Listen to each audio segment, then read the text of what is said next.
ದೇವನಾಮಕ್ಕೆ ಸ್ತೋತ್ರವಾಗಲಿ. ಮತ್ತೊಂದು ಆವರ್ತಿ ಈ ಪವಿತ್ರ ದಿನದಲ್ಲಿ ದೇವರ ಸನ್ನಿಧಾನದಲ್ಲಿ ದೇವರನ್ನು ಆರಾಧಿಸುವುದಕ್ಕೆ ಸರ್ವಶಕ್ತನಾದ ದೇವರು ನಮ್ಮ ಜೀವಿತದಲ್ಲಿ ಕೊಟ್ಟಂಥ ಈ ಒಂದು ಶ್ರೇಷ್ಠವಾದ ಸಮಯಕ್ಕಾಗಿ ನಾವು ದೇವರಿಗೆ ಸ್ತೋತ್ರವನ್ನು ಸಲ್ಲಿಸುವ. ಬನ್ನಿ, ಪ್ರಾರ್ಥನೆಯೊಂದಿಗೆ ಇಂದಿನ ಆರಾಧನೆಯನ್ನು ನಾವು ಪ್ರಾರಂಭ ಮಾಡುವ. ಭೂಮಿ ಆಕಾಶವನ್ನು ಉಂಟು ಮಾಡಿರುವ ನಮ್ಮ ಪ್ರೀತಿಯ ತಂದೆಯಾದ ದೇವರೇ ಮತ್ತು ದಾವರ್ತಿ, ನಿಮಗೆ ಅನಂತ ವಂದನೆಗಳು. ಕರ್ತನೆ, 2025 ಫೆಬ್ರವರಿ ತಿಂಗಳಿನ ಪ್ರಾರಂಭ ಭಾನುವಾರ ನಿಮ್ಮ ಸನ್ನಿಧಾನಕ್ಕೆ ನಾವು ಸೇರಿ ಬರುವಂತೆ ನಮ್ಮ ಜೀವಿತದಲ್ಲಿ ಕೊಟ್ಟಂಥ ಈ ಒಂದು ಅವಕಾಶಕ್ಕಾಗಿ ಸ್ತೋತ್ರ. ಕರ್ತನೆ, ಕಳೆದ ಒಂದು ತಿಂಗಳು ನಮ್ಮನ್ನು ಪರಿಪಾಲಿಸಿದ್ದಿ, ನಮ್ಮನ್ನು ಸಂರಕ್ಷಿಸಿದ್ದಿ, ನಮ್ಮ ಶರೀರಕ್ಕೆ ನಮ್ಮ ಆತ್ಮಕ್ಕೆ ಬೇಕಾದಂತಹ ಭೌತಿಕ ಹಾಗೂ ಆತ್ಮಿಕ ಆಹಾರವನ್ನು ಕೊಟ್ಟಿದ್ದಿ, ಅದಕ್ಕಾಗಿ ಸ್ತೋತ್ರ. ಈ 2ನೇ ತಿಂಗಳಿನ ಪ್ರಾರಂಭ ಭಾನುವಾರ ನಿಮ್ಮ ಸನ್ನಿಧಾನಕ್ಕೆ ನಾವು ಸೇರಿ ಬಂದಿರುವಾಗ, ಹೌದು ಕರ್ತನೆ, ಈ ಒಂದು ವಾರ ನಮಗೆ ಬೇಕಾದಂತಹ ಆಧ್ಯಾತ್ಮಿಕವಾದ ಆಹಾರವನ್ನು ದಯಪಾಲಿಸಿ ನಮ್ಮನ್ನು ಬಲಪಡಿಸಿ ಎಂಬುದಾಗಿ ನಾವು ಪ್ರಾರ್ಥಿಸ್ತಾ ಇದ್ದೇವೆ. ಈ ಸಂದರ್ಭದಲ್ಲಿ ಕರ್ತನೆ, ಈ ಒಂದು ಮಾಧ್ಯಮದ ಮೂಲಕ ನಿಮ್ಮನ್ನು ಆರಾಧಿಸುತ್ತಿರುವಂಥ ಪ್ರತಿಯೊಬ್ಬರಿಗಾಗಿ ಸ್ತೋತ್ರ. ಪ್ರತಿಯೊಬ್ಬರನ್ನು ಆಶೀರ್ವದಿಸು. ಅದರೊಟ್ಟಿಗೆ ಈ ಮುಂಜಾನೆಯಲ್ಲಿ ನಮ್ಮ ದೇಶದ, ನಮ್ಮ ರಾಜ್ಯದ, ನಮ್ಮ ಪಟ್ಟಣದ ವಿವಿಧ ಭಾಗಗಳಲ್ಲಿ ನಡೆಯುವಂಥ ಎಲ್ಲ ಪವಿತ್ರ ಆರಾಧನೆಗಳನ್ನು ನಿಮ್ಮ ಕರಗಳಿಗೆ ಸಮರ್ಪಿಸ್ತಾ ಇದ್ದೇವೆ. ಆಶೀರ್ವದಿಸು. ಹಾಡುವಂಥ ಹಾಡುಗಳು, ಧ್ಯಾನಿಸುವಂಥ ದೇವರ ವಾಕ್ಯ, ಎಲ್ಲದರ ಮೂಲಕ ದೇವರ ನಾಮ ಮಹಿಮೆ ಹೊಂದಲಿ. ಹೌದು ಕರ್ತನೆ, ಇಂದಿನ ಆರಾಧನೆಯನ್ನು ತಂದೆ, ಮಗ, ಪವಿತ್ರ ಆತ್ಮನ ನಾಮದಲ್ಲಿ ನಾವು ಆರಂಭಿಸುತ್ತೇವೆ. ತ್ರಯೇಕ ದೇವರ ಸಾನ್ನಿಧ್ಯ ನಮ್ಮ ಸಂಗಡ ಇದ್ದು ನಮ್ಮನ್ನು ಮುನ್ನಡೆಸಲಿ. ಪ್ರಾರ್ಥನೆಗಳಿಗಾಗಿ ಸ್ತೋತ್ರ. ಯೇಸು ಕ್ರಿಸ್ತನ ಬುದ್ಧ ನಾಮದಲ್ಲಿ ಬಿಡುತ್ತೇವೆ ನಮ್ಮ ಪ್ರೀತಿಯ ತಂದೆ, ಆಮೇಲೆ. ಮತ್ತೊಂದಾವರ್ತಿ ಎಲ್ಲರಿಗೂ ಯೇಸು ಕ್ರಿಸ್ತನ ನಾಮದಲ್ಲಿ ನಮ್ಮ ಪ್ರೀತಿಯ ವಂದನೆಗಳನ್ನು ತಿಳಿಸ್ತಾ ಇದ್ದೇವೆ.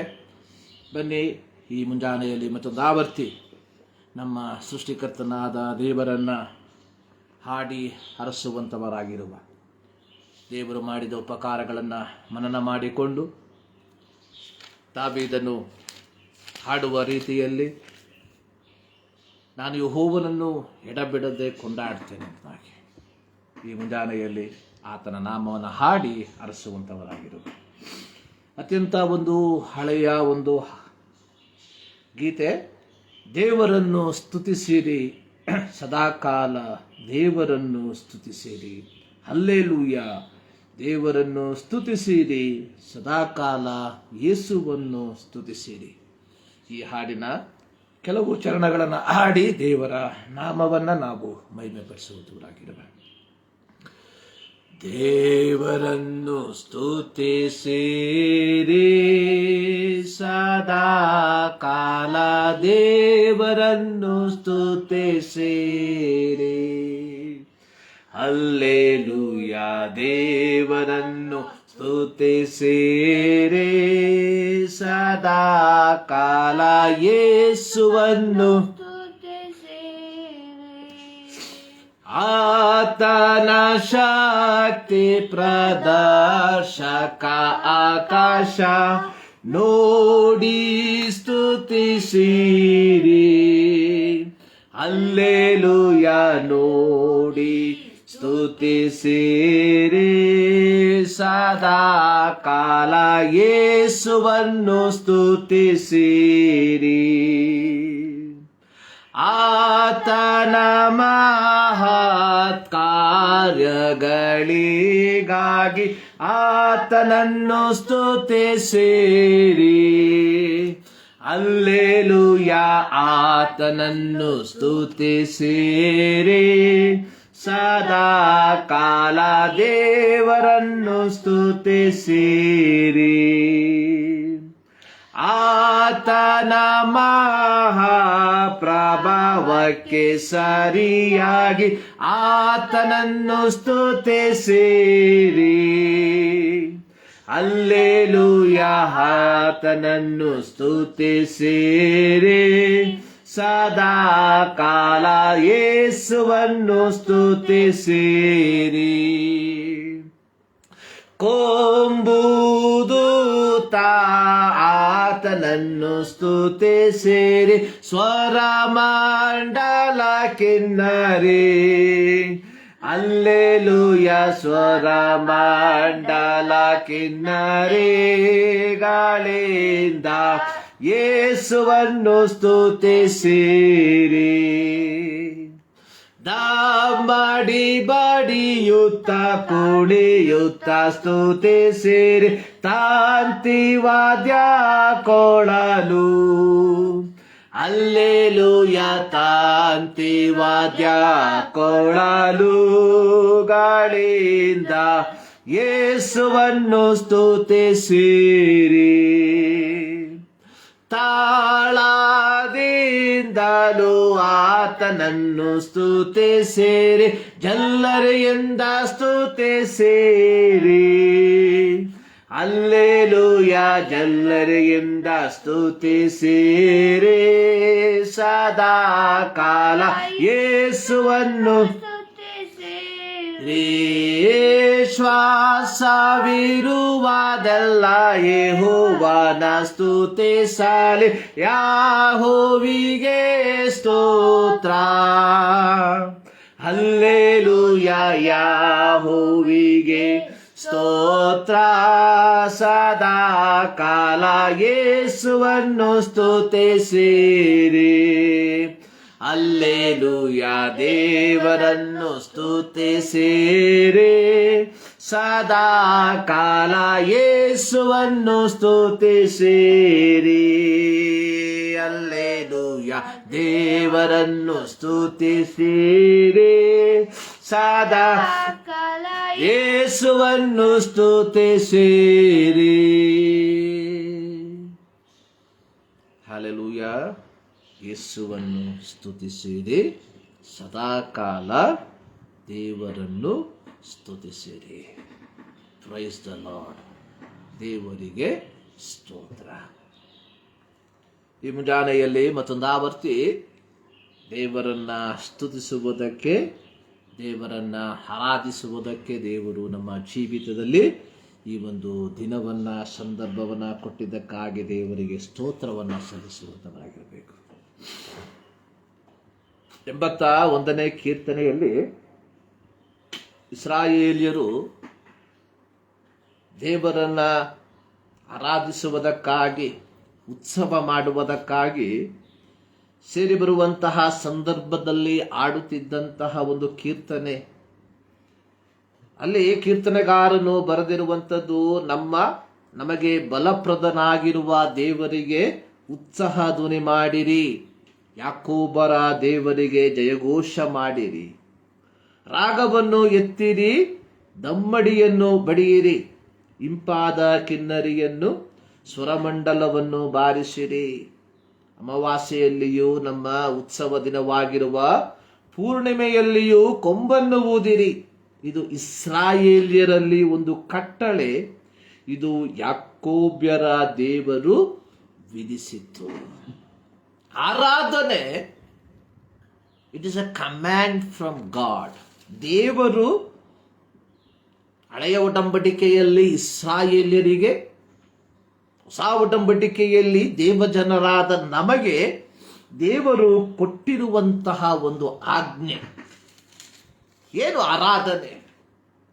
ಆರಾಧನೆ ಕೇವಲ ಭಾನುವಾರದ ದಿನದಲ್ಲಿ ಸಭಾ ಕಟ್ಟಡದಲ್ಲಿ ಸೇರಿ ಬಂದು ಆರಾಧಿಸುವಂಥದ್ದು, ಹಾಡುಗಳನ್ನು ಹಾಡುವಂಥದ್ದು, ಕೀರ್ತನೆಗಳನ್ನು ಓದುವಂಥದ್ದು, ಸಾಕ್ಷಿಗಳನ್ನು ಹೇಳುವಂಥದ್ದು, ಕಾಣಿಕೆಗಳನ್ನು ಸಲ್ಲಿಸುವಂಥದ್ದು ಮಾತ್ರವಲ್ಲ. ಆರಾಧನೆ ಎನ್ನುವಂಥದ್ದು ದೇವರೊಂದಿಗಿನ ನಮ್ಮ ವೈಯಕ್ತಿಕ ಸಂಬಂಧವನ್ನ ತೋರಿಸುವಂಥದ್ದಾಗಿದೆ. ಪ್ರಿಯರೇ, ಈ ಮುಂಜಾನೆಯಲ್ಲಿ ನಾವು ದೇವರನ್ನ ಆರಾಧಿಸುವುದಕ್ಕೋಸ್ಕರವಾಗಿ ನಾವು ಸೇರಿ ಬಂದಿದ್ದೇವೆ. ಆರಾಧನೆಗೆ ಯೋಗ್ಯನಾದಂತಹ ದೇವರಿಗೆ ಸಲ್ಲಿಸುವಂತಹ ಘನತೆಯಾಗಿದೆ, ಗೌರವವಾಗಿದೆ. ಈ ಮುಂಜಾನೆಯಲ್ಲಿ ನಾವು ದೇವರ ಸನ್ನಿಧಾನದಲ್ಲಿ ಈ ಒಂದು ಮನೋಭಾವದಲ್ಲಿ ನಾವು ಸೇರಿ ಬಂದಿದ್ದೇವ.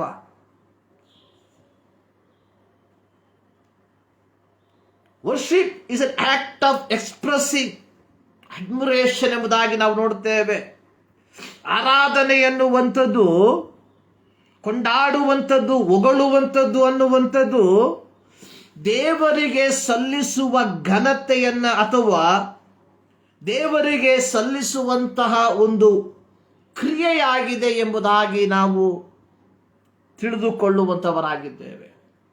ಈ ಮುಂಜಾನೆಯಲ್ಲಿ ದೇವರ ಸನ್ನಿಧಾನಕ್ಕೆ ನಾವು ಸೇರಿ ಬಂದಿರಲಾಗಿ, ಪ್ರಿಯರೇ, ಆತನಿಗೆ ಸಲ್ಲತಕ್ಕ ಗೌರವವನ್ನ, ಆತನಿಗೆ ಸಲ್ಲತಕ್ಕ ಸ್ತೋತ್ರವನ್ನ ನಾವು ಸಲ್ಲಿಸುವಂಥವರಾಗಿದ್ದೇವ. 50ನೇ ಕೀರ್ತನೆ ಅದರ 14 ಮತ್ತು 23 ವಾಕ್ಯಗಳಲ್ಲಿ 14ನೇ ವಾಕ್ಯದಲ್ಲಿ ಬರೆದಿರುವಂಥದ್ದು, ಸ್ತುತಿ ಯಜ್ಞವನ್ನೇ ದೇವರಿಗೆ ಸಮರ್ಪಿಸಿರಿ, ಮಾಡಿದ ಹರಕೆಗಳನ್ನು ಪರಾತ್ಪರನಿಗೆ ಸಲ್ಲಿಸಿರಿ. 23ನೇ ವಾಕ್ಯದಲ್ಲಿ, ಯಾರು ಸ್ತುತಿ ಯಜ್ಞವನ್ನು ಸಮರ್ಪಿಸುತ್ತಾರೋ ಅವರೇ ನನ್ನನ್ನು ಗೌರವಿಸುವರು ಎಂಬುದಾಗಿ. ಕಳೆದ ಒಂದು ವಾರದಲ್ಲಿ ದೇವರು ನಮ್ಮ ಜೀವಿತದಲ್ಲಿ ಮಾಡಿದ ಉಪಕಾರಗಳನ್ನು ನೆನೆಸಿ ಸ್ತುತಿ ಯಜ್ಞಗಳನ್ನ ಸಮರ್ಪಿಸುವಂಥದ್ದು ಆರಾಧನೆ ಎಂಬುದಾಗಿ ನಾವು ಗ್ರಹಿಸಿಕೊಳ್ಳಬೇಕಾದಂತಹ ಆಧ್ಯಾತ್ಮಿಕವಾದಂತಹ ಅತ್ಯಮೂಲ್ಯವಾದಂತಹ ಸಂಗತಿ ಎಂಬುದನ್ನ ನಾವುಗಳು ಈ ಮುಂಜಾನೆಯಲ್ಲಿ ಮರೆಯಬಾರದು. ಪ್ರಿಯರೇ, ನಾವು ಹಾಡಿದಂತಹ ಕೀರ್ತನೆ 150ನೇ ಕೀರ್ತನೆಯನ್ನ ಹಾಡಿನ ರೂಪದಲ್ಲಿ ಬರೆದಿರುವಂಥದ್ದು. ಪ್ರತ್ಯೇಕವಾಗಿ ಅದರ ಕೊನೆಯ ಚರಣ, ಶ್ವಾಸವಿರುವುದೆಲ್ಲವೂ ಯೆಹೋವನನ್ನು ಸ್ತುತಿಸಲಿ. ಶ್ವಾಸವಿರುವುದೆಲ್ಲವೂ ದೇವರನ್ನ ಆರಾಧಿಸುವಂಥದ್ದು. ಪ್ರಿಯರೇ, ನಮ್ಮಲ್ಲಿ ಶ್ವಾಸವು ಇರುವ ತನಕ ಮಾತ್ರ. ಸೊ ಹೀಗಿರಲಾಗಿ ಈ ಮುಂಜಾನೆಯಲ್ಲಿ ದೇವರನ್ನ ಸ್ತುತಿಸುವುದಕ್ಕೆ ದೇವರು ನಮಗೆ ಸಂದರ್ಭವನ್ನ, ಅವಕಾಶವನ್ನ ಕೊಟ್ಟಿರಲಾಗಿ ನಾವು ಆತನನ್ನ ಆರಾಧಿಸಿ, ಆತನನ್ನ ಸ್ತುತಿಸಿ, ಆತನಿಗೆ ಸಲ್ಲತಕ್ಕ ಘನತೆಯನ್ನ, ಬಹುಮಾನವನ್ನ, ಗೌರವವನ್ನ ನಾವು ಸಲ್ಲಿಸುವಂತವರಾಗಿರಬೇಕು. ಪ್ರಿಯರೇ, ಇಂದು ನಾವು ಧ್ಯಾನ ಮಾಡುವಂತಹ ಶೀರ್ಷಿಕೆ ಅನ್ನುವಂಥದ್ದು ಅಥವಾ ಥೀಮ್ ಅನ್ನುವಂಥದ್ದು ಆರಾಧನೆ, ಪ್ರೈಸ್ ದ ಲಾರ್ಡ್, ದೇವರಿಗೆ ಸ್ತೋತ್ರ. ಇಂದು ಜನರು ವಿಭಿನ್ನವಾದ ರೀತಿಯಲ್ಲಿ, ಜನರು ಎಂಬುದಾಗಿ ಹೇಳಿದಾಗ ಕ್ರೈಸ್ತರು ವಿಭಿನ್ನವಾದ ರೀತಿಯಲ್ಲಿ ದೇವರನ್ನ ಆರಾಧಿಸುವಂಥದ್ದಾಗಿ ನಾವು ಕಾಣ್ತೇವೆ. ಕ್ರೈಸ್ತತ್ವದ ವಿವಿಧ ಪಂಗಡಗಳು, ವಿವಿಧ ಡಿನೋಮಿನೇಷನ್ಗಳು ತಮ್ಮದೇ ಆದ ಧಾರ್ಮಿಕ ವಿಧಿವಿಧಾನಗಳ ಮೂಲಕ ದೇವರನ್ನ ಆರಾಧಿಸುವಂಥದ್ದನ್ನ ನಾವು ಸರ್ವೇ ಸಾಮಾನ್ಯವಾಗಿ ನೋಡುವಂತಹ ಒಂದು ಸಂಗತಿಗಳಾಗಿದೆ. ಆದರೆ ನಿಜವಾದ ಆರಾಧನೆ ಏನೆಂಬುದನ್ನ ಈ ಮುಂಜಾನೆಯಲ್ಲಿ ನಾವು ಗ್ರಹಿಸಿಕೊಳ್ಳಬೇಕಾದಂಥದ್ದು ಬಹಳ ಪ್ರಾಮುಖ್ಯವಾದಂತಹ ಒಂದು ವಿಚಾರ. ಇಂದು ಅನೇಕರು ದೇವರನ್ನ ಆರಾಧಿಸುವಂಥದ್ದು ತಮ್ಮ ಜೀವಿತದ ಭೌತಿಕವಾದ ಮೇಲುಗಳಿಗೋಸ್ಕರವಾಗಿ.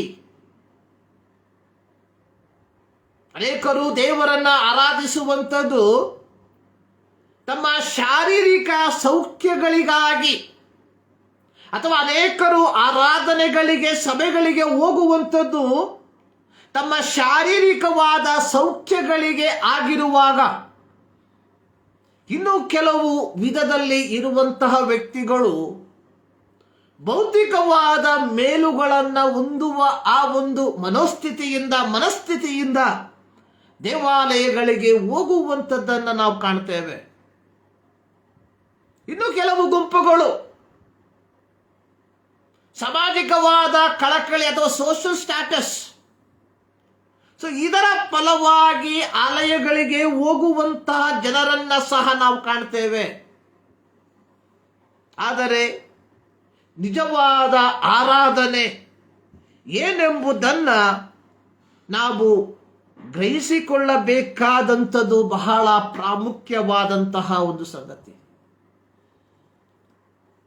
ಯೇಸುಸ್ವಾಮಿ ಯೋಹಾನನ ಸುವಾರ್ತೆ ಅದರ 4ನೇ ಅಧ್ಯಾಯದಲ್ಲಿ ಸಮಾರ್ಯ ಸ್ತ್ರೀಯೊಂದಿಗೆ ಮಾತನಾಡುವಂತಹ ಸಂದರ್ಭದಲ್ಲಿ ಹೇಳಿದಂತಹ ಒಂದು ಮಾತು, 23ನೇ ವಾಕ್ಯ,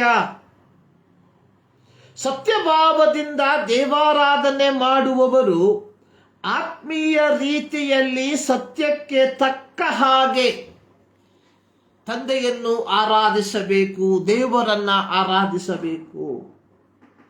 ಸತ್ಯಭಾವದಿಂದ ದೇವಾರಾಧನೆ ಮಾಡುವವರು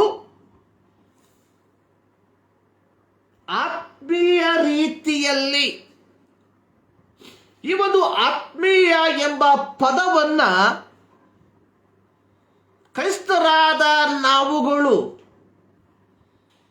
ನಮ್ಮ ಸೌಕರ್ಯಗಳಿಗೆ ತಕ್ಕ ಹಾಗೆ ದೇವರ ವಾಕ್ಯಕ್ಕೆ ವಿರುದ್ಧವಾಗಿ ವ್ಯಾಖ್ಯಾನಿಸುವಂತಹ ಕಾಲದಲ್ಲಿ ನಾವು ಜೀವಿಸ್ತಾ ಇದ್ದೇವೆ ಎಂಬುವಂಥದ್ದು ನಗ್ನವಾದ ಸತ್ಯ. ನೋಡಿ, ಇಲ್ಲಿ ಯೇಸುಸ್ವಾಮಿ ಸಮಾರ್ಯ ಸ್ತ್ರೀಯ ಬಳಿಗೆ ಹೇಳುವಂತಹ ಒಂದು ಮಾತು. ಸಮಾರ್ಯ ಮಿಶ್ರ ಜನಾಂಗ, ಯಹೂದ್ಯರಾದವರು ಯಹೂದ್ಯರಲ್ಲವದರ ಸಂಗಡ ವೈವಾಹಿಕ ಜೀವಿತಕ್ಕೆ ಏರ್ಪಟ್ಟು ಉತ್ಪತ್ತಿಯಾದಂತಹ ಒಂದು ಸಮ್ಮಿಶ್ರ ಸಮೂಹ ಸಮಾರ್ಯ. ಸಮಾರ್ಯದವರು ಹೇಳುವಂಥದ್ದು ನಾವು ಅದು ನಮ್ಮ ಪಿತೃ ಯಾಕೋಬನು ಎಂಬುದಾಗಿ. ಇಲ್ಲಿ ಇಸ್ರಾಯೇಲರು ಹೇಳುವಂಥದ್ದು ನಮ್ಮ ಪಿತೃ ಅಬ್ರಹಾಮನು ಎಂಬುದಾಗಿ. ಒಂದು ಮಿಶ್ರ ಜನಾಂಗದ ಒಂದು ಸ್ತ್ರೀಯ ಸಂಗಡ ಯೇಸು ಮಾತನಾಡುತ್ತಿರುವಾಗ ಆತ ಹೇಳುವಂಥದ್ದು, ಸತ್ಯಭಾವದಿಂದ ದೇವಾರಾಧನೆ ಮಾಡುವವರು,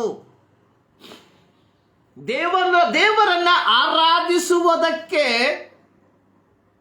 ಕಾರಣ ಯಹೂದ್ಯರು ಸಮಾರ್ಯದವರನ್ನ ಯಾವ ವಿಧದಲ್ಲಿಯೂ ಅಂಗೀಕಾರ ಮಾಡದವರಾಗಿದ್ರು. ಚರಿತ್ರೆಯನ್ನ ಕಲಿಯುವಾಗ ನಮಗೆ ಅರ್ಥವಾಗುವಂಥದ್ದು, ಒಬ್ಬ ಸಮಾರ್ಯದವನು, ಒಬ್ಬ ಯಹೂದ್ಯನು ಯಾವ ಕಾರಣದಿಂದಲೂ ಸಮಾರ್ಯ ಪಟ್ಟಣವನ್ನ ಹಾದು ಹೋಗುತ್ತಿರಲಿಲ್ಲ. ಕಾರಣ, ನಮ್ಮ ದೇಶದ ಒಂದು ಮಾತಿನಲ್ಲಿ ಹೇಳೋದಾದ್ರೆ, ಯಹೂದ್ಯರ ಕಣ್ಣಲ್ಲಿ ಸಮಾರ್ಯದವರು ಅಸ್ಪೃಶ್ಯರು, ಮುಟ್ಟಬಾರದಂಥವರು ಎಂಬುದಾಗಿ ಹೇಳಿದರೆ ತಪ್ಪಾಗಲಾರದು. ಆದರೆ ಯೇಸು ಸ್ವಾಮಿ ತನ್ನ ಐಹಿಕ ಸೇವೆಯ ಸಂದರ್ಭದಲ್ಲಿ ಆತ ಸಮಾರ್ಯ ಪಟ್ಟಣವನ್ನ ಹಾದು ಹೋಗ್ತಾ ಇದ್ದಾನೆ. ಸಮಾರ್ಯ ಪಟ್ಟಣದ ಜನರಿಗೆ ಒಂದು ಸದ್ವರ್ತಮಾನವನ್ನ ತಿಳಿಯಪಡಿಸುವಂಥದ್ದು ದೈವಿಕವಾದಂತಹ ಉದ್ದೇಶ. ಆ ಸದ್ವರ್ತಮಾನ ಅನ್ನುವಂಥದ್ದು, ಸತ್ಯಭಾವದಿಂದ ದೇವಾರಾಧನೆ ಮಾಡುವವರು ಆತ್ಮೀಯ ರೀತಿಯಲ್ಲಿ ಸತ್ಯಕ್ಕೆ ತಕ್ಕ ಹಾಗೆ ತಂದೆಯನ್ನ ಆರಾಧಿಸಬೇಕು. ಇದು ನಿಜವಾದ ಆರಾಧನೆ. ನಾನು ಪ್ರಾರಂಭದಲ್ಲಿ ಹೇಳಿದೆ, ಅನೇಕ ವಿಧವಾದ ಆರಾಧನೆಗಳನ್ನು ನಾವು ಕಾಣ್ತೇವೆ. ಧಾರ್ಮಿಕ ವಿಧಿವಿಧಾನಗಳ ಅನುಸಾರವಾಗಿ ದೇವಾರಾಧನೆ ಮಾಡುವಂಥದ್ದು, ಶಾರೀರಿಕವಾದ ಮೇಲುಗಳಿಗಾಗಿ ದೇವರನ್ನು ಆರಾಧಿಸುವಂಥದ್ದು, ಭೌತಿಕವಾದ ಮೇಲುಗಳಿಗಾಗಿ ದೇವರನ್ನು ಆರಾಧಿಸುವಂಥದ್ದು, ಕೆಲವು ಸೋಷಿಯಲ್ ಸ್ಟ್ಯಾಟಸ್ಗಳಿಗಾಗಿ ಕೆಲವು ವ್ಯಕ್ತಿಗಳನ್ನು ನಾವು ಕೇಳುವಂತಹ ಸಂದರ್ಭದಲ್ಲಿ ಅವರು ಅಟೆಂಡ್ ಮಾಡುವಂತಹ ಸಭೆಯ ಹೆಸರನ್ನು ಹೇಳುವುದಕ್ಕೆ ಬಹಳ ಹೆಮ್ಮೆ ಪಡ್ತಾರೆ. ಯಾಕಂದ್ರೆ ಪಟ್ಟಣದಲ್ಲಿ ಆ ಒಂದು ಸಭೆ ಇಟ್ಸ್ ಎ ಮೆಗಾ ಚರ್ಚ್. ಅಂದ್ರೆ ಕೆಲವರು ದೇವರನ್ನ ಆರಾಧಿಸುವಂಥದ್ದು only because of the social status. ಕ್ರೈಸ್ತರೆಂಬುದಾಗಿ ಹೇಳಿಕೊಳ್ಳುವಂತಹ ನಾವುಗಳು ದೇವರನ್ನ ಆರಾಧಿಸುವಂಥದ್ದು ಸಮಾಜದಲ್ಲಿ ಅಥವಾ ಕ್ರೈಸ್ತರ ಮಧ್ಯದಲ್ಲಿ ಒಂದು ಹೆಸರು, ಒಂದು ಬೆಲೆ ಇರಬೇಕೆಂಬ ಉದ್ದೇಶದಿಂದ. ಆದರೆ ಯೇಸುಸ್ವಾಮಿ ಹೇಳಿರುವಂಥದ್ದು, ಸತ್ಯಭಾವದಿಂದ ದೇವಾರಾಧನೆ ಮಾಡುವವರು ಆತ್ಮೀಯ ರೀತಿಯಲ್ಲಿ ಸತ್ಯಕ್ಕೆ ತಕ್ಕ ಹಾಗೆ ದೇವರನ್ನ ಆರಾಧಿಸಬೇಕು ಎಂಬುದಾಗಿ. ಪ್ರಿಯರೇ, ನಾವೆಲ್ಲರೂ ಒಂದಲ್ಲ ಒಂದು ಪಂಗಡಗಳಿಗೆ ಒಳಪಟ್ಟವರಾಗಿದ್ದಾವೆ. ಸೊ ನಮ್ಮ ಆರಾಧನೆ ಅಥವಾ ನಾವು ದೇವರನ್ನ ಆರಾಧಿಸುವಂಥದ್ದು ನಮ್ಮ ಸಂಘಟನೆಗಳ ಅಥವಾ ನಮ್ಮ ಪಂಗಡಗಳ ಒಂದು ವಿಧಾನದಲ್ಲೋ ಅಥವಾ ದೈವಿಕವಾದ ಮಾರ್ಗ ನಿದರ್ಶನದಲ್ಲೋ, ಈ ಒಂದು ಪ್ರಶ್ನೆಯನ್ನ ನಮಗೆ ನಾವೇ ಕೇಳಿಕೊಳ್ಳಬೇಕಾಗಿರುವಂಥದ್ದು ಬಹಳ ಪ್ರಾಮುಖ್ಯವಾಗಿರುವಂತಹ ಒಂದು ವಿಚಾರವಾಗಿದೆ. ಪ್ರಿಯರೇ, ನೋಡಿ, ಈ ಒಂದು ದೇವರ ವಾಕ್ಯವನ್ನ ಸಾರುವುದಕ್ಕಿಂತ ಮುಂಚಿತವಾಗಿ ಒಂದು ಕಾಲ್ಪನಿಕವಾದ ಕತೆ. ಸ್ಟೀವನ್ ಸಿ ರಾಯ್ ಎಂಬ ವ್ಯಕ್ತಿ what god thinks when we fail ಎಂಬ ಒಂದು ಪುಸ್ತಕದಲ್ಲಿ ಆತ ಬರೆದಂತಹ ಒಂದು ಕಾಲ್ಪನಿಕ ಒಂದು ಕತೆ, ಫ್ಯಾಕ್ಷನಲ್ ಸ್ಟೋರಿ. ಲಂಡನ್ ಪಟ್ಟಣದಲ್ಲಿ ಒಬ್ಬ ಯುವ ವೈಲನಿಸ್ಟ್, ಪಿಟೀಲು ಬಾರಿಸುವಂತಹ ಒಬ್ಬ ವ್ಯಕ್ತಿ ಇದ್ದ. ಆತ ವೈಲನ್ ಬಾರಿಸುವಂಥದ್ರಲ್ಲಿ ಅತ್ಯಂತ ನಿಪುಣನಾದಂತಹ ವ್ಯಕ್ತಿ, ಎ ಯಂಗ್ ಬಾಯ್, ಒಬ್ಬ ಯೌವನಸ್ಥನಾದಂತಹ ಒಬ್ಬ ವ್ಯಕ್ತಿ. ಆದರೆ ಆತನಿಗೆ ಜನರ ಗುಂಪನ್ನು ನೋಡಿದ್ರೆ ಬಹಳ ಭಯ. ಸೊ ಇದರ ಫಲವಾಗಿ ಆತ ಎಂದೂ ಸಹ ಒಂದು ದೊಡ್ಡ ಮ್ಯೂಸಿಕ್ ಕಾರ್ಯವನ್ನ ಆತ ಎಂದೂ ಮಾಡ್ತಾ ಇರಲಿಲ್ಲ. ಯಾಕೆಂದ್ರೆ ಆತನಿಗೆ ಜನರ ಗುಂಪನ್ನ ನೋಡಿದ್ರೆ ಭಯಂಕರ ಭಯ. ಸೊ ಅನೇಕರು ಆತನನ್ನ ಹೀಯಾಳಿಸುವುದಕ್ಕೆ, ಕ್ರಿಟಿಸೈಸ್ ಮಾಡುವುದಕ್ಕೆ ಪ್ರಾರಂಭಿಸಿದ್ರು. ಸೊ ಇದರ ಫಲವಾಗಿ ಆತ ಲಂಡನ್ನಲ್ಲಿ ಒಂದು ದೊಡ್ಡ ಇವೆಂಟ್ ಅನ್ನ ಮಾಡಿ, ಆ ಒಂದು ದೊಡ್ಡ ಇವೆಂಟಿನಲ್ಲಿ ತನ್ನ ಪಿಯಾನೋವನ್ನ ಬಾರಿಸುವುದಕ್ಕೆ ಅಥವಾ ವೈಲಿನನ್ನು ಬಾರಿಸುವುದಕ್ಕೆ ಆತ ಒಪ್ಪಿಕೊಂಡ. ನಿಶ್ಚಯಿಸಲ್ಪಟ್ಟಂತಹ ದಿನದಲ್ಲಿ ಆತ ತನ್ನ ವೈಲಿನ್ನೊಂದಿಗೆ ಸ್ಟೇಜ್ ಅನ್ನ ಹತ್ತಿ ಒಂದು ಸ್ಟೂಲ್ ಮೇಲೆ ಕುತ್ಕೊಂಡು ತನ್ನ ವೈಲಿನನ್ನ ತನ್ನ ಆ ಒಂದು ಕೆನ್ನೆಯ ಕೆಳಗೆ ಇಟ್ಕೊಂಡು ಬಾರಿಸುವುದಕ್ಕೆ ಪ್ರಾರಂಭಿಸಿದ. ಸುಮಾರು 1.5 ಗಂಟೆ ಕಾಲ ಆತ ತಾನು ಕಲಿತಂತಹ ವೈಲಿನನ್ನ ಸೇರಿ ಬಂದಿದ್ದಂತಹ ಜನಸಮೂಹದ ಮಧ್ಯದಲ್ಲಿ ಅತಿ ಸುಂದರವಾಗಿ ಬಾರಿಸ್ತಾ, ಆತನ ವೈಲಿನಿನ ಮುಂದುಗಡೆ ಲೋಕದ ಯಾವ ಒಂದು ವಾದ್ಯೋಪಕರಣಗಳಿಗೂ, ಯಾವ ಆರ್ಕೆಸ್ಟ್ರಾಗಳು ಸರಿಸಾಟಿ ಆಗಿರಲಿಲ್ಲ. ಸುಮಾರು 1.5 ಗಂಟೆಗಳ ಕಾಲ ಆತ ಆ ಒಂದು ವೈಲಿನನ್ನ ಬಾರಿಸಿ ಮುಗಿಸಿದ ನಂತರ ಆತನನ್ನ ವಿಮರ್ಶಿಸುತ್ತಿದ್ದಂತಹ ವ್ಯಕ್ತಿಗಳು, ವಿಮರ್ಶಿಸುವುದಕ್ಕೋಸ್ಕರವಾಗಿ ಬಂದಂತಹ ವ್ಯಕ್ತಿಗಳು, ಈತನ ವೈಲಿನ್ ಅನ್ನ ಬಾರಿಸುವಂಥದ್ದನ್ನು ನೋಡುವುದಕ್ಕೋಸ್ಕರ ಬಂದಂತಹ ವ್ಯಕ್ತಿಗಳು ಎದ್ದು ನಿಂತು ತಮ್ಮ ಚಪ್ಪಾಳೆಯನ್ನು ಹೊಡೆಯೋದಕ್ಕೆ ಪ್ರಾರಂಭಿಸಿದರು. ಆದರೆ ಈ ಯುವ ವ್ಯಕ್ತಿ ಇದ್ಯಾವುದನ್ನ ಗಮನಿಸದೆ ನೆರೆದು ಬಂದಿದ್ದ ಪ್ರೇಕ್ಷಕರ ನಡುವೆ ಯಾರನ್ನೋ ಹುಡುಕ್ತಾ ಇದ್ದ. ಆತ ಬಹಳ ಜಾಗರೂಕತೆಯಿಂದ ಒಂದು ವ್ಯಕ್ತಿಯನ್ನು ಹುಡುಕ್ತಾ ಇದ್ದಾನೆ. ಹೀಗೆ ನೋಡ್ತಿರುವಂತಹ ಸಂದರ್ಭದಲ್ಲಿ ಆ ಒಂದು ಸ್ಟೇಜಿನ, ಆ ಒಂದು ಆಡಿಟೋರಿಯಂನ ಒಂದು ಮೂಲೆಯಲ್ಲಿ ಒಬ್ಬ ವಯೋವೃದ್ಧ ವ್ಯಕ್ತಿ ನಿಂತುಕೊಂಡವನಾಗಿ ಚಪ್ಪಾಳೆಯನ್ನ ಹೊಡಿತಾ ಇದ್ದ. ಸೊ ಯಾವಾಗ ಆ ವ್ಯಕ್ತಿಯನ್ನ ಕಣ್ಣು, ಆಗ ಇವನಿಗೆ ಬಹಳ ಸಂತೋಷ ಆಯಿತು.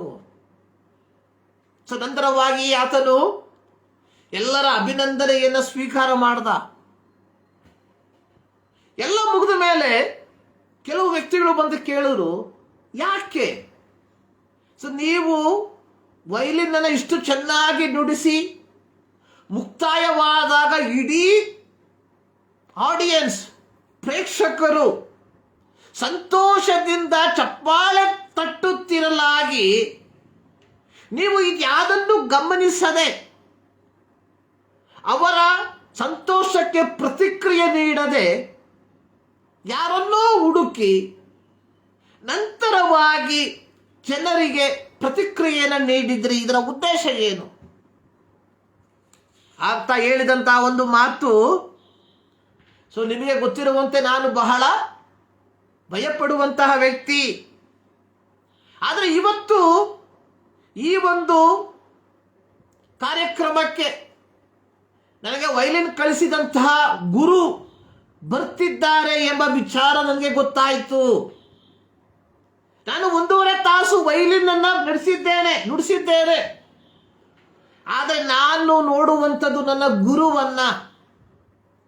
ಸೊ ನನ್ನ ಗುರು ಎದ್ದು ಸಂತೋಷದಿಂದ ಮುಗುಳ್ನಗೆಯಿಂದ ಅವರು ಚಪ್ಪಾಳೆ ತಟ್ಟಿದಾಗ ನನಗೆ ಸಮಾಧಾನ ಆಯಿತು.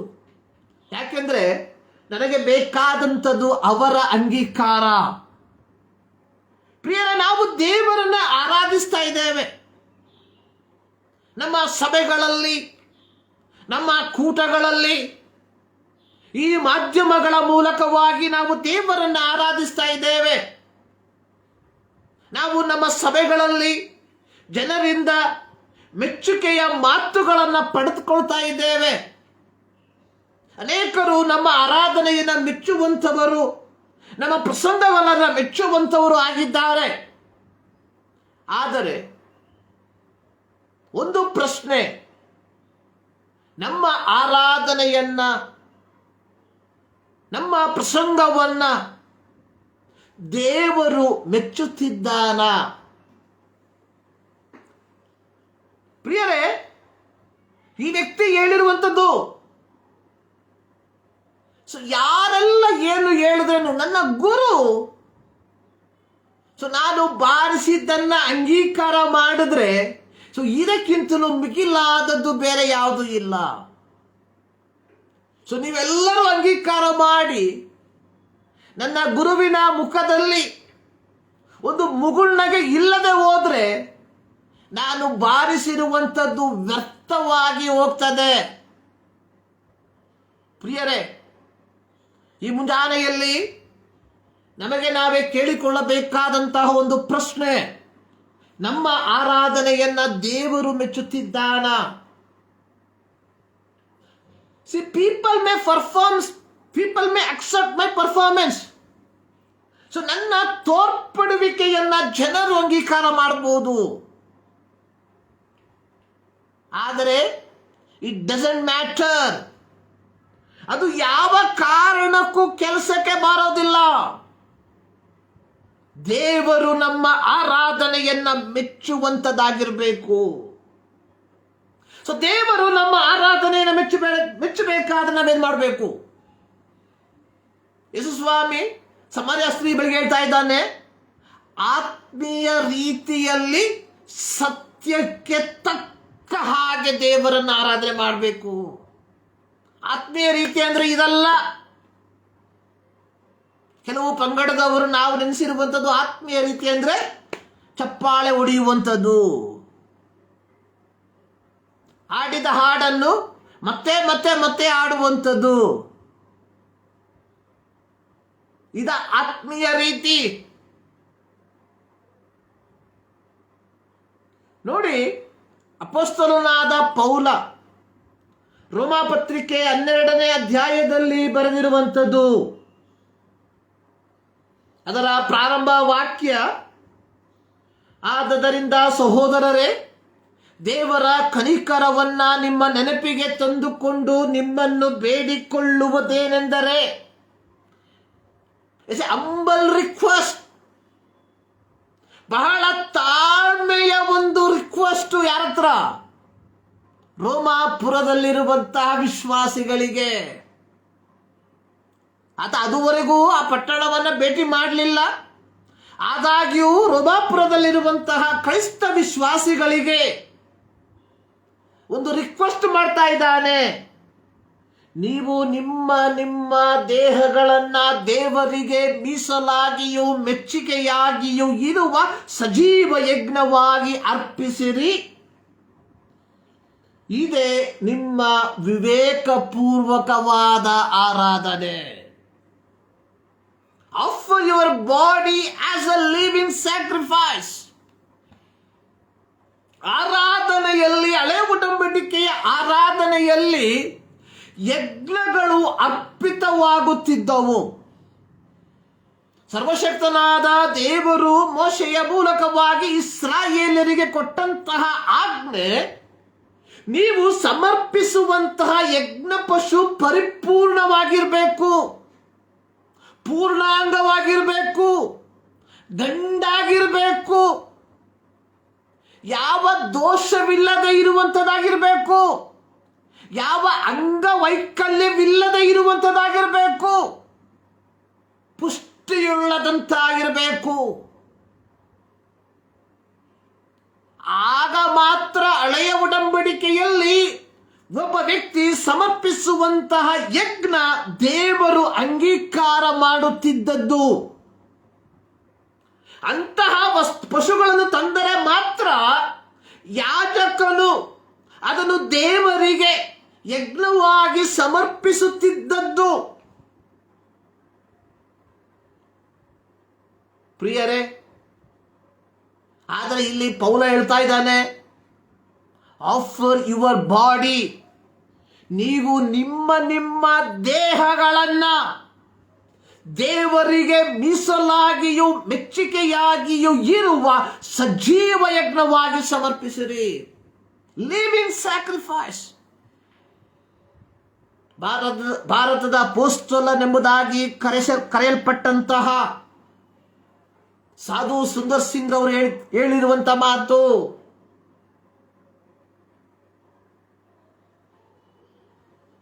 ರಕ್ತಸಾಕ್ಷಿಯಾಗಿ ಬದುಕುವಂಥದ್ದು ಬಹಳ ತ್ರಾಸದಾಯಕವಾದಂಥದ್ದು.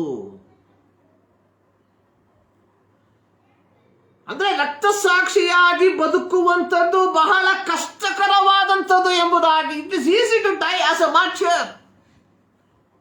ಆತ ಹೇಳಿರುವಂಥದ್ದು, ಕರ್ತನಿಗೋಸ್ಕರವಾಗಿ ರಕ್ತಸಾಕ್ಷಿಯಾಗಿ ಮರಣಿಸುವಂಥದ್ದು ಬಹಳ ಸುಲಭ. ಕಾರಣ, it will take only few seconds, few minutes, ಕೆಲವು ಗಂಟೆಗಳಾಗಬಹುದು, whatever it may be. ಆದರೆ 60 ವರ್ಷ 70 ವರ್ಷ ಯೇಸು ಸ್ವಾಮಿಯನ್ನು ಅಂಗೀಕಾರ ಮಾಡಿದ ದಿನದಿಂದ ರಕ್ತಸಾಕ್ಷಿಯಾಗಿ ಜೀವಿಸುವಂಥದ್ದು ಬಹಳ ತ್ರಾಸಕರವಾದಂಥದ್ದು. ಇಲ್ಲಿ ಪೌಲ ಹೇಳ್ತಾ ಇದ್ದಾನೆ, ಸೊ ನಿಮ್ಮ ಆರಾಧನೆ ಅನ್ನುವಂಥದ್ದು ಒಂದು ಸಜೀವ ಯಜ್ಞವಾಗಿರಬೇಕು. ಅಂದ್ರೆ ಪರಿಪೂರ್ಣತೆಯಿಂದ ಕೂಡಿರಬೇಕು. ನಮ್ಮ ಜೀವಿತ ಪರಿಪೂರ್ಣತೆಯಿಂದ ಕೂಡಿರಬೇಕು. ಯಾವ ನ್ಯೂನ್ಯತೆಗಳು ನಮ್ಮಲ್ಲಿ ಇರಬಾರದು.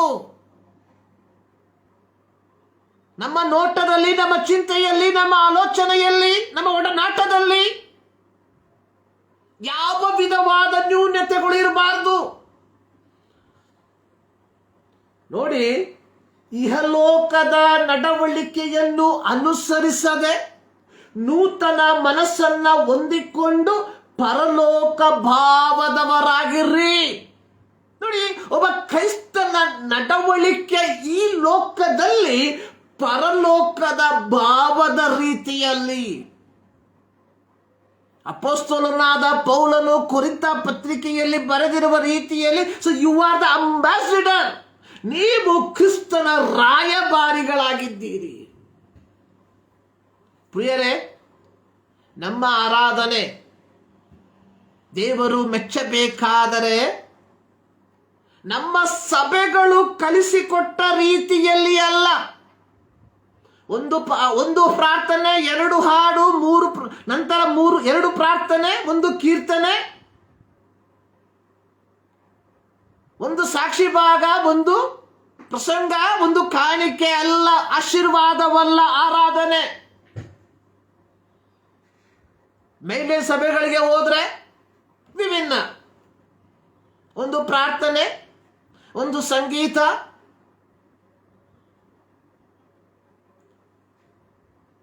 1 ಪಾಪದ ಹರಿಕೆ, ನಂತರವಾಗಿ ಸತ್ಯವೇದ ಪಠಣ, ಪ್ರಸಂಗ, ಇದರ ಮಧ್ಯದಲ್ಲಿ 1 ಸಂಗೀತ, 1 ಪ್ರಸಂಗ, ಕಾಣಿಕೆ, ಆಶೀರ್ವಾದ. ಪ್ರಿಯರೇ, ಇದೆಲ್ಲ ಆರಾಧನೆ. ಆರಾಧನೆ ಅನ್ನುವಂಥದ್ದು ನಮ್ಮ ದೇಹಗಳನ್ನ ದೇವರಿಗೆ ಮೀಸಲಾಗಿ ಮೆಚ್ಚುಗೆಯಾಗಿ ಇರುವಂತಹ ಸಜೀವ ಯಜ್ಞವಾಗಿ ಸಂರಕ್ಷಿಸುವಂಥದ್ದು, ಕಾಪಾಡಿಕೊಳ್ಳುವಂಥದ್ದು. ಕನ್ನಡ ಸತ್ಯವೇದದಲ್ಲಿ ರೋಮಾಪತ್ರಿಕೆ 12ನೇ ಅಧ್ಯಾಯದ ಮೇಲ್ಭಾಗದಲ್ಲಿ ಬರೆದಿರುವಂಥದ್ದು ದೇವ ಜನರು ನಡಕೊಳ್ಳಬೇಕಾದ ರೀತಿ. ಆರಾಧನೆ ಎನ್ನುವಂಥದ್ದು ಒಬ್ಬ ಕ್ರೈಸ್ತ ತಾನು ಬದುಕಿರುವಾಗ ಈ ಲೋಕದಲ್ಲಿ ಜೀವಿಸುವಂತಹ ರೀತಿ ಎಂಬುದನ್ನು ನಾವು ಅರ್ಥ ಮಾಡಿಕೊಳ್ಬೇಕು. ನಾವು ತಿಳಿದುಕೊಂಡಿರುವಂತಹ ಆರಾಧನೆ ಭಾನುವಾರ ದಿನದಲ್ಲಿ ಕಟ್ಟಡಕ್ಕೆ ಬಂದು ಕುಣಿದಾಡುವಂಥದ್ದಲ್ಲ. ಪ್ರಿಯರೇ, ಈ ಮುಂಜಾನೆಯಲ್ಲಿ ನಮ್ಮ ಆರಾಧನೆ ಯಾವ ವಿಧವಾಗಿ ಇದೆ ಎಂಬುದನ್ನು ಒಂದು ಸಾರಿ ಪರೀಕ್ಷಿಸಿಕೊಳ್ಳಬೇಕಾದಂಥದ್ದು ಬಹಳ ಪ್ರಾಮುಖ್ಯ. 3 ವಿಚಾರಗಳನ್ನು ಈ ಆರಾಧನೆಯ ಸಂಬಂಧದಲ್ಲಿ ನಿಮ್ಮ ಮಧ್ಯದಲ್ಲಿ ಹಂಚಿಕೊಳ್ಳೋದಕ್ಕೆ ನಾನು ಬಯಸ್ತೇನೆ. ಅದಕ್ಕೆ ಆಧಾರವಾಗಿ ಮೊದಲನೆಯ ಸತ್ಯವೇದ ಪಠಣ, ವಿಮೋಚನಾ ಕಾಂಡ 9ನೇ ಅಧ್ಯಾಯ ಅದರ 1ರಿಂದ 7 ವಾಕ್ಯ ನೋಡಿ. ವಿಮೋಚನಾ ಕಾಂಡ ಪುಸ್ತಕ ನಮ್ಮೆಲ್ಲರಿಗೂ ಬಹಳ ಪರಿಚಯವಿರುವಂತಹ ಪುಸ್ತಕ. ನಮ್ಮ ಸಂಡೇ ಸ್ಕೂಲ್ ಕಾಲದಿಂದಲೂ ನಾವು ಕಲಿತಂತಹ ಅನೇಕ ಕಥೆಗಳು ಈ ಪುಸ್ತಕದಲ್ಲಿ ಅಡಕವಾಗಿದೆ. ನೋಡಿ, ವಿಮೋಚನಕಾಂಡ ಪುಸ್ತಕ 9ನೇ ಅಧ್ಯಾಯದಲ್ಲಿ ಸರ್ವಶಕ್ತನಾದ ದೇವರು ಯೆಹೋವನು ಮೋಶೆಯ ಮೂಲಕ ಐಗುಪ್ತದ ಅರಸನಾದ ಫರೋಹನಿಗೆ ಹೇಳುವಂಥದ್ದು, ಇಬ್ರಿಯರ ದೇವರಾದ ಯೆಹೋವನು ತನ್ನನ್ನು ಆರಾಧಿಸುವಂತೆ ತನ್ನ ಜನರಿಗೆ ಅಪ್ಪಣೆ ಕೊಡಬೇಕೆಂಬುದಾಗಿ ಹೇಳಿದ್ದಾನೆ. It is a command from God. ಆರಾಧನೆ ದೇವರ ಆಜ್ಞೆಯಾಗಿದೆ. It is a command. ನೋಡಿ, ಇಲ್ಲಿ ಮೋಶೆ ಫರೋಹನನ ಮುಂಭಾಗದಲ್ಲಿ ಬಂದು ಹೇಳುವಂತಹ ಮಾತು, ನನ್ನ ಜನರು ನನ್ನನ್ನು ಆರಾಧಿಸುವಂತೆ ಅವರಿಗೆ ನೀನು ಅಪ್ಪಣೆ ಕೊಡಬೇಕು. It is a command. ಪ್ರಿಯರೇ, ನಮ್ಮಲ್ಲಿ ಎಷ್ಟು ಜನ ಆರಾಧನೆ ದೇವರ ಆಜ್ಞೆ ಎಂಬುದಾಗಿ ನಾವು ಅರ್ಥ ಮಾಡಿಕೊಂಡಿದ್ದೇವೆ, ಗ್ರಹಿಸಿಕೊಂಡಿದ್ದೇವೆ? ಹೊಸ ಒಡಂಬಡಿಕೆ ಪೌಲನ ಭಾಷೆಯಲ್ಲಿ ಹೇಳಿದ್ರೆ, ನಮ್ಮನ್ನು ನಾವೇ ಪವಿತ್ರತೆಯಲ್ಲಿ ಕಾಪಾಡಿಕೊಳ್ಳುವಂಥದ್ದು ದೇವರ ಆಜ್ಞೆಯಾಗಿದೆ.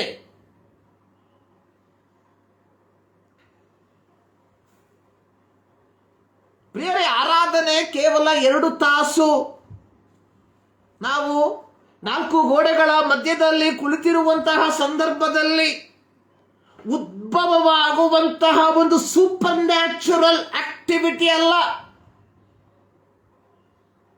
ಇದು ಅನೇಕರಿಗೆ ಆರಾಧನೆ ಅನ್ನುವಂಥದ್ದು ಒಂದು ರೀತಿಯ ಸೂಪರ್ ನ್ಯಾಚುರಲ್.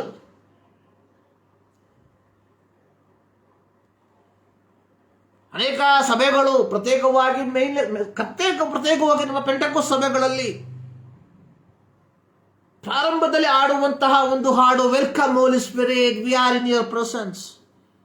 ಪವಿತ್ರಾತ್ಮನೇ ಬಾ, ನಾವು ನಿಮ್ಮ ಮಧ್ಯದಲ್ಲಿ ವಾಸಿಸ್ತಾ ಇದ್ದೇವೆ. ಅಂದ್ರೆ ಭಾನುವಾರ ಆರಾಧನೆ ಮುಗಿದಾಗ ಬಿಚ್ಚಿಟ್ಟು ಹೋಗ್ಬಿಡ್ತೇವೆ. ಪವಿತ್ರಾತ್ಮನ ನೀನು ಇಲ್ಲೇ ಇರಪ್ಪ, ನೀನು ನಾವು ಹೋಗಿ ಬರ್ತೀವಿ ಕೆಲಸ ಮುಗಿಸ್ಕೊಂಡು.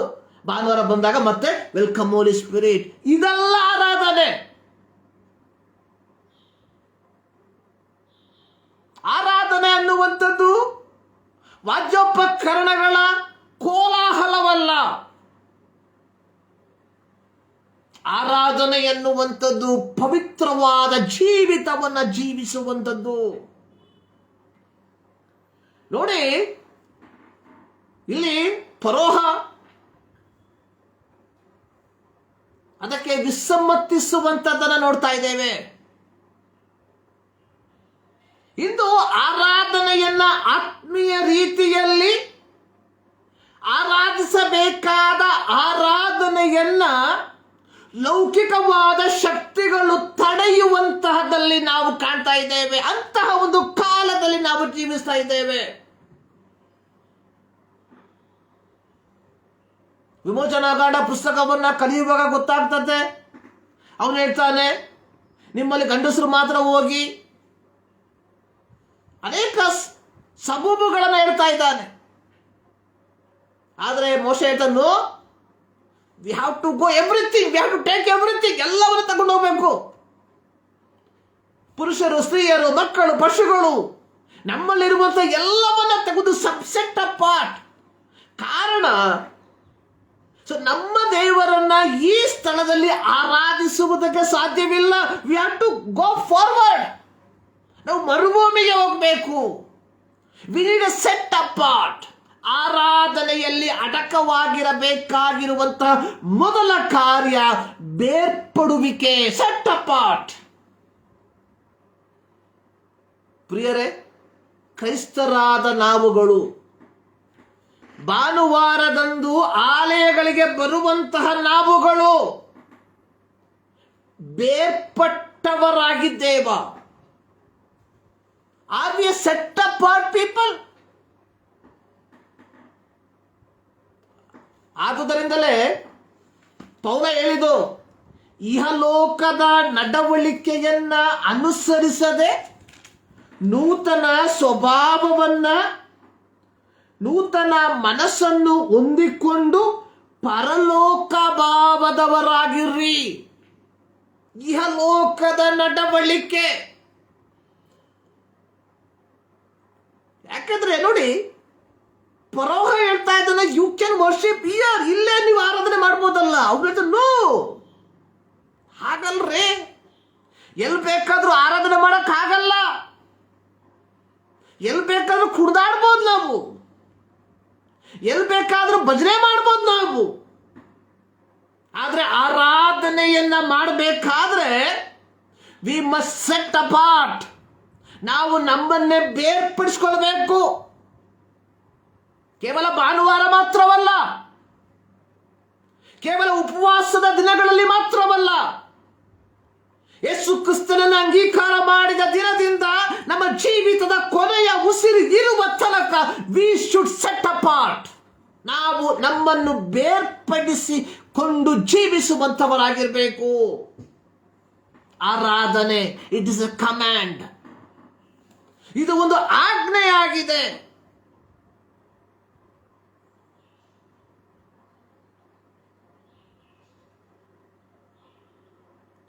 ಸೊ ಎರಡನೇದು, worship is an act of complete surrender to God. ಆರಾಧನೆ ಅನ್ನುವಂಥದ್ದು ನಮ್ಮನ್ನು ದೇವರಿಗೆ ಸಂಪೂರ್ಣವಾಗಿ ಸಮರ್ಪಿಸುವಂಥದ್ದು. ಪ್ರಕಟಣೆ ಪುಸ್ತಕ 5ನೇ ಅಧ್ಯಾಯ ಅದರ 1-14 ವಾಕ್ಯಗಳಲ್ಲಿ ಪರಲೋಕದ ಆರಾಧನೆಯ ಒಂದು ಅನುಭವದ ಕುರಿತಾಗಿ ಯೋಹಾನನು ಕಂಡಂಥದನ್ನ ಬರೆದಿರುವಂಥದ್ದಾಗಿ ನಾವು ನೋಡುತ್ತೇವೆ. ನೋಡಿ, ಪರಲೋಕದ ಆರಾಧನೆ ಅದರ ಎಲ್ಲ ಭಾಗವನ್ನು ಓದೋದಕ್ಕೆ ಸಮಯ ಇಲ್ಲ. ಅದರ 12, 13, 14 ವಾಕ್ಯ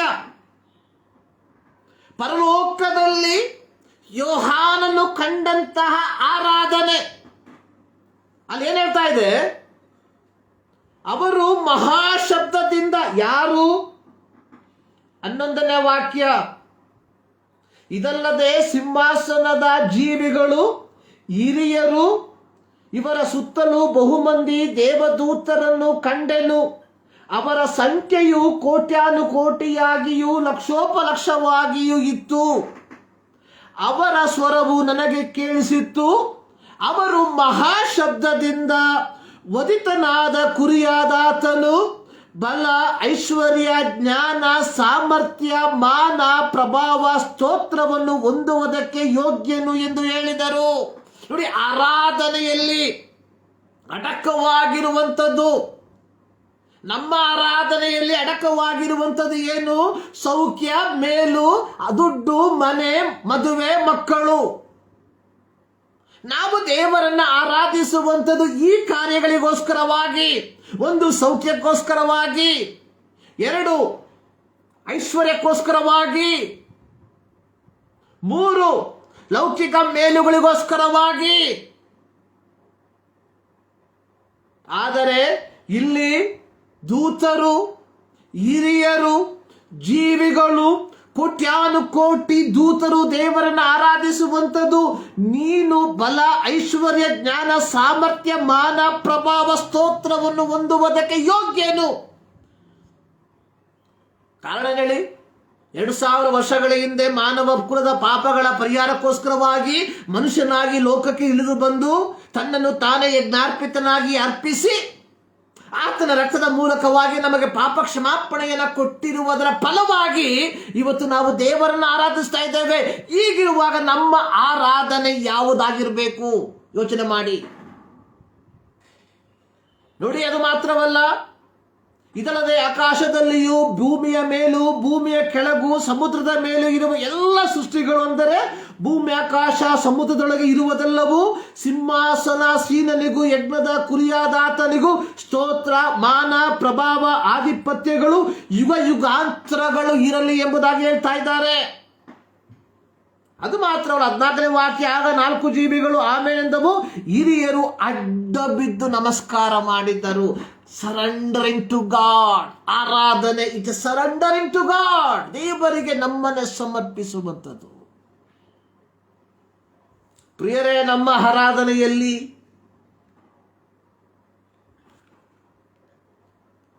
ನೋಡಿ, 4ನೇ ಅಧ್ಯಾಯದಲ್ಲಿ, ಪ್ರಕಟಣೆ ಪುಸ್ತಕ 4ನೇ ಅಧ್ಯಾಯ ಅದರ 9ನೇ ವಾಕ್ಯ, ಅದರ 8ನೇ ವಾಕ್ಯದಿಂದ, ದೇವರಾದ ಕರ್ತನು ಪರಿಶುದ್ಧನು, ಪರಿಶುದ್ಧನು, ಪರಿಶುದ್ಧನು, ಆತನು ಸರ್ವಶಕ್ತನು, ವರ್ತಮಾನ, ಭೂತ, ಭವಿಷ್ಯತ್ ಕಾಲದಲ್ಲಿ ಇರುವಾತನು ಎಂದು ಹೇಳುತ್ತೇವೆ. ಯುಗ ಯುಗಾಂತರಗಳಲ್ಲಿಯೂ ಜೀವಿಸುವವನಾಗಿ ಸಿಂಹಾಸನದ ಮೇಲೆ ಕೂತಿರುವ ಆತನಿಗೆ ಆ 4 ಜೀವಿಗಳು ಪ್ರಭಾವ, ಮಾನ, ಸಲ್ಲಿಸುವ ಹಾಗೆ ಆ 24 ಮಂದಿ ಹಿರಿಯರು ಸಿಂಹಾಸನದ ಮೇಲೆ ಕೂತಾತನ ಪಾದಕ್ಕೆ ಬಿದ್ದು ತಮ್ಮ ಕಿರೀಟವನ್ನು ಸಿಂಹಾಸನದ ಮುಂದೆ ಹಾಕಿದ್ರು. Complete surrender. ಆರಾಧನೆ ನೋಡಿ, ಆರಾಧನೆಯಲ್ಲಿ ಏನು ಅಡಕವಾಗಿರಬೇಕು? ಪರಿಪೂರ್ಣವಾದ ಸಮರ್ಪಣೆ. ನಮ್ಮ ಆರಾಧನೆಯಲ್ಲಿ ಸಮರ್ಪಣೆ ಉಂಟಾ? ಸಂಪೂರ್ಣ ವಿಚಾರ. ನಮ್ಮ ಆರಾಧನೆಯಲ್ಲಿ ಅಡಕವಾಗಿರಬೇಕಾಗಿರುವಂತಹ 3ನೇ ವಿಚಾರ, ಆರಾಧನೆ, ವರ್ಷಿಪ್ ರಿಕ್ವೈರ್ ಹೋಲಿನೆಸ್. ಆರಾಧನೆಗೆ ಪವಿತ್ರತೆ ಬಹಳ ಪ್ರಾಮುಖ್ಯ. ಸೊ ನಮಗೆ ಚಪ್ಪಾಳೆ ಸಾಕು, ನಮಗೆ ಶಬ್ದ ಕೋಲಾಹಲ ಸಾಕು. Holiness is very very important. ಆಮೇಲೆ ಝೀಲ್ ಇರಬೇಕು, ಆ ಒಂದು ಉರಿ ಇರಬೇಕು, ಆರಾಧಿಸಬೇಕೆಂಬಂತಹ ಒಂದು ತೀಕ್ಷ್ಣತೆ ನಮ್ಮಲ್ಲಿ ಇರಬೇಕು. ಯೋಹಾನನ ಬರೆದ ಸುವಾರ್ತೆ 2ನೇ ಅಧ್ಯಾಯ ಅದರ 13ರಿಂದ 22 ವಾಕ್ಯದಲ್ಲಿ ಯೇಸು ಸ್ವಾಮಿ ದೇವಾಲಯಕ್ಕೆ ಹೋಗ್ತಾ ಇದ್ದಾನೆ. ದೇವಾಲಯಕ್ಕೆ ಹೋದಂತಹ ಸಂದರ್ಭದಲ್ಲಿ ದೇವಾಲಯ ದೇವರನ್ನು ಆರಾಧಿಸಬೇಕಾದಂತಹ ಸ್ಥಳ. ಯಹೂದ್ಯರ ದೇವಾಲಯ ಸಿನಗೋಗ್, 1 ಅತಿ ಪರಿಶುದ್ಧ ಸ್ಥಳ, 2 ಪರಿಶುದ್ಧ ಸ್ಥಳ, 3 ಪ್ರಾಕಾರ ಔಟರ್ ಕೋರ್ಟ್. ಅತಿ ಪರಿಶುದ್ಧ ಸ್ಥಳದಲ್ಲಿ ವರ್ಷಕ್ಕೆ 1 ಸಾರಿ ಮಹಾಪುರೋಹಿತನು ಹೋಗ್ತಾನೆ. ಪರಿಶುದ್ಧ ಸ್ಥಳದಲ್ಲಿ ಯಾಜಕರು ಸೇವಾ ಕಾರ್ಯಗಳನ್ನು ಮಾಡ್ತಾ ಇರ್ತಾರೆ. ಪ್ರಾಕಾರ ಮನುಷ್ಯರಿಗೆ, ಔಟರ್ ಕೋರ್ಟ್ ಬೇರೆ ಇದೆ ಅನ್ಯ ಜನರಿಗೆ. ಇಲ್ಲಿ ಯೇಸು ಸ್ವಾಮಿ ದೇವಾಲಯಕ್ಕೆ ಬಂದಂತಹ ಸಂದರ್ಭದಲ್ಲಿ, ಒಂದು ಪಸ್ಕಾ ಹಬ್ಬದ ಸಂದರ್ಭದಲ್ಲಿ ದೇವಾಲಯದಲ್ಲಿ ವ್ಯಾಪಾರ ನಡೀತಾ ಇದೆ. ಅಂದಿನ ಮಹಾಯಾಜಕರು ಸ್ವಾರ್ಥ ಲಾಭಕ್ಕೋಸ್ಕರವಾಗಿ ದೇವಾಲಯದ ಒಳಗೆ ವ್ಯಾಪಾರಕ್ಕೆ ಅನುವು ಮಾಡಿಕೊಟ್ರು. ಇವತ್ತು ನಮ್ಮ ಕನ್ವೆನ್ಷನ್ಗಳಲ್ಲಿ, ಕನ್ವೆನ್ಷನ್ ಗ್ರೌಂಡ್ಗಳಲ್ಲಿ ಒಂದು ಕಡೆ ಪ್ರಸಂಗ ಬಹಳ ಜೋರಾಗಿ ನಡೀತಾ ಇರ್ತದೆ, ಮತ್ತೊಂದು ಕಡೆ ದೇವರ ಸೇವಕರುಗಳು, ವಿಶ್ವಾಸಿಗಳು ಪഴಂಬುರಿ, ಚಾಯ, ವಡ ತಿನ್ಕೊಂಡು ಕತೆ ಹೇಳ್ಕೊಂಡು ಕಾಲ ಕಳೀತಾ ಇರ್ತಾರೆ. ಇದು ಬೆಂಗಳೂರಲ್ಲಿ ನಡೆಯುವಂಥ ವಿಚಾರ, ಕೇರಳದಲ್ಲಿ ನಡೆಯುವಂಥ ವಿಚಾರ, ಎಲ್ಲ ಕಡೆ ನಡೆಯುವಂಥ ವಿಚಾರ. ಇದು ಕೇವಲ ಪೆಂಟೆಕೋಸ್ಟ್ ಸಭೆಗಳಲ್ಲಿ ಮಾತ್ರವಲ್ಲ, ಈ ಒಂದು ಮೇನ್ಲೈನ್ ಸಭೆಗಳಲ್ಲಿ ಇದು ಒಂದು ಸರ್ವೇ ಸಾಮಾನ್ಯ. ಆದರೆ ಮೇನ್ಲೈನ್ ಸಭೆಗಳಲ್ಲಿ ಒಂದೇ ಒಂದು ವ್ಯತ್ಯಾಸ ಏನಂದರೆ, ಪ್ರಸಂಗದ ಸಂದರ್ಭದಲ್ಲಿ ಇವೆಲ್ಲ ಮುಚ್ಚಿಬಿಡ್ತಾರೆ. ಆದರೆ ನಮ್ಮ ಸಭೆಗಳಲ್ಲಿ ಆ ಸಂದರ್ಭದಲ್ಲಿ ವ್ಯಾಪಾರ ಜಾಸ್ತಿ. ಯಾಕಂದರೆ ದೇವರ ವಾಕ್ಯವನ್ನು ಕೇಳೋದಕ್ಕೆ ಯಾರಿಗೂ ಮನಸ್ಸಿಲ್ಲ. ಕಾರಣ, ಕೇಳುವಂಥದ್ದು ಏನೂ ಇಲ್ಲ ಅದರಲ್ಲಿ, ಅದು ನಗ್ನವಾದ ಸತ್ಯ. ನೋಡಿ, ಯೇಸು ದೇವಾಲಯಕ್ಕೆ ಬಂದಂತಹ ಸಂದರ್ಭದಲ್ಲಿ ಅಲ್ಲೋಲ ಕೊಲ್ಲೋಲವಾದಂತಹ ಒಂದು ಪರಿಸ್ಥಿತಿ, ಸನ್ನಿವೇಶ. ಯೇಸು ಸ್ವಾಮಿ ಏನು ಮಾಡ್ದ? ಮಾರುವವರನ್ನ, ಕೊಳ್ಳುವವರನ್ನ ಏನು ಮಾಡ್ದ? ಅಲ್ಲಿಂದ ಹೊರಗಾಕ್ದ. ಈ ಕ್ಲೆನ್ಸ್ ದ ಟೆಂಪಲ್, ದೇವಾಲಯವನ್ನು ಶುಚಿ ಮಾಡ್ದ. Worship require holiness. ಆರಾಧನೆಗೆ ಪವಿತ್ರತೆ ಬಹಳ ಪ್ರಾಮುಖ್ಯ. ಅದು ಮಾತ್ರವಲ್ಲ, 17ನೇ ವಾಕ್ಯದಲ್ಲಿ ನಿನ್ನ ಆಲಯಾಭಿಮಾನವು ಬೆಂಕಿಯಂತೆ ನನ್ನನ್ನು ದಹಿಸಿದ ಝೀಲ್. ಸೊ ನಮಗೆ ಭಾನುವಾರ ಬಂತಲ್ಲ ಅಂತ ನಾವು ಹೇಳ್ತೀವಿ, ಅಯ್ಯೋ ಭಾನುವಾರ ಬಂತು. We don't have that zeal.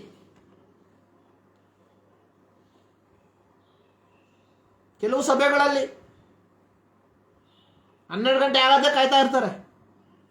ಯಾಕಂದ್ರೆ ಬಾಕಿ ಅನೇಕ ಕೆಲಸಗಳು ಬಾಕಿ ಇರ್ತದೆ ಮಾಡೋದಕ್ಕೆ. So do it, no problem, ನಿಮ್ಮ ಕೆಲಸ ನೀವು ಮಾಡಿ. ಬಟ್ ಆರಾಧನೆಗೆ, ದೇವರನ್ನ ಆರಾಧಿಸಬೇಕೆಂಬಂತಹ ಒಂದು ಬೆಂಕಿ ನಮ್ಮಲ್ಲಿ ಇದೆಯಾ? ಆ ಒಂದು ಝೀಲ್ ನಮ್ಮಲ್ಲಿ ಉಂಟಾ? ಈ ಮುಂಜಾನೆಯಲ್ಲಿ ಪ್ರಿಯರೇ, we have to examine our life.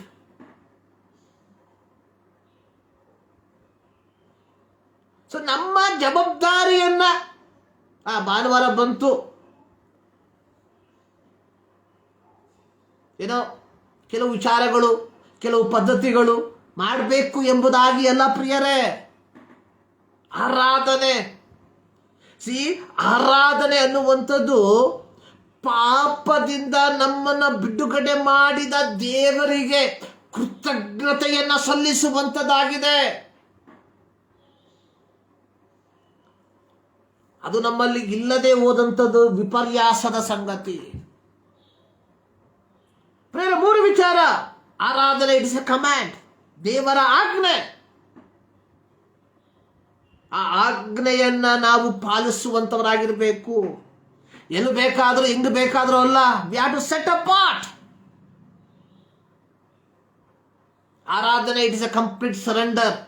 ಪರಿಪೂರ್ಣವಾಗಿ ನಮ್ಮನ್ನೇ ದೇವರಿಗೆ ಸಮರ್ಪಿಸುವಂಥದ್ದು.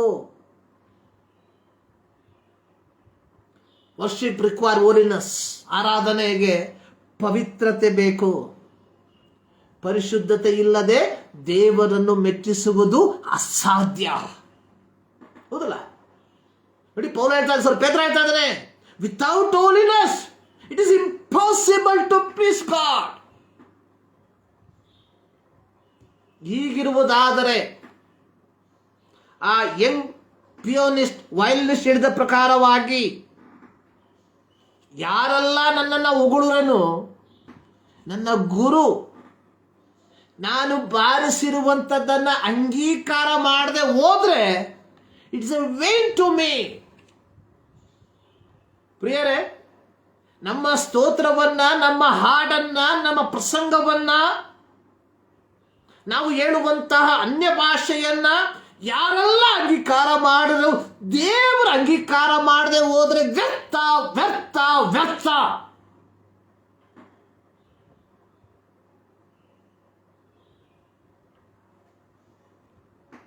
Worship, praise the lord. ದೇವರಿಗೆ ಸ್ತುತಿ. ಏನು ದೇವರಿಗೆ ಸ್ತುತಿ? First we should know who is our God, who is the lord. ನೋಡಿ, ನಾವು ಪ್ರಕಟಣೆ ಪುಸ್ತಕದಲ್ಲಿ ನಾವು ನೋಡಿದ್ವಿ, ಅದರ 5ನೇ ಅಧ್ಯಾಯದಲ್ಲಿ ನಾವು ನೋಡಿದ್ವಿ, ವಧಿತನಾದ ಕುರಿಯಾದಾತನು ಎ ಸ್ಯಾಕ್ರಿಫಿಷಿಯಲ್ ಲ್ಯಾಂಬ್. ಯೋಹಾನ ಹೇಳ್ತಾ ಇದ್ದಾನೆ, ಏನ್ ಹೇಳ್ತಾ ಇದ್ದಾನೆ ಯೋಹಾನ? ಲೋಕದ ದೇವರು ನೇಮಿಸಿದ ಕುರಿ ಲೋಕದ ಪಾಪವನ್ನು ನಿವಾರಣೆ ಮಾಡ್ತಾನೆ.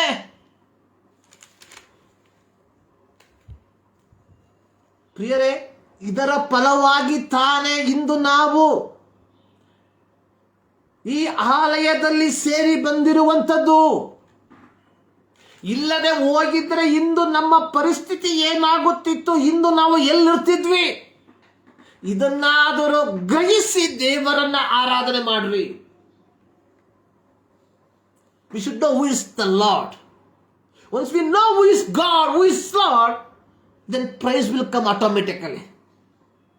See, until and unless, so ಎಲ್ಲಿ ತನಕ ದೇವರು ಯಾರೆಂಬುದಾಗಿ ನಾವು ಅರ್ಥ ಮಾಡಿಕೊಳ್ಳೋದಿಲ್ವೋ, ನಾನು ಪ್ರಾರಂಭದಲ್ಲಿ ಹೇಳಿದ, ಇವತ್ತು ನಾವು ದೇವರನ್ನ ಅರ್ಥ ಮಾಡಿಕೊಂಡಿರುವಂಥದ್ದು ಕೇವಲ ಒಬ್ಬ ವೈದ್ಯನಾಗಿ,